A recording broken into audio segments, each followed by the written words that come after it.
ముఖ్యంగాను మధుమేహం కావచ్చు, బీపీ కావచ్చు, థైరాయిడ్ కావచ్చు, లేదంటే ఇతర వ్యాధులు ఏవైనా సరే, వీటికి ఆధునికంగా ఉండే ఈ కెమికల్ మందుల్ని మీరు రెగ్యులర్‌గా వాడాల్సిన అవసరం ఉండదు మధ్య వయసులో.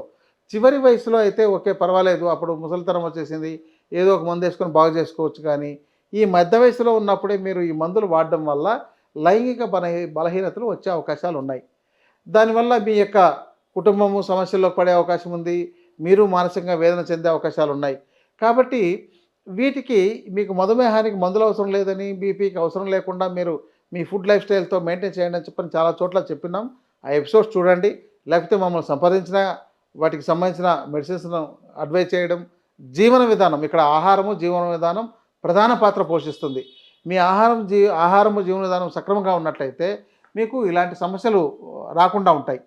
అయితే వీటిని కంట్రోల్ చేసుకోవడంతో పాటు మీరు ఈ మధ్య వయసులో ఎప్పుడైతే లైంగిక బలహీనత వచ్చేస్తుంటుందో అలాంటప్పుడు వాజీకరణ ఔషధాలు లేకపోతే వాజీకరణ ఆహార పదార్థాలని తీసుకోవడం ద్వారా మీరు ఆరోగ్యాన్ని మెరుగుపరుచుకోవచ్చు.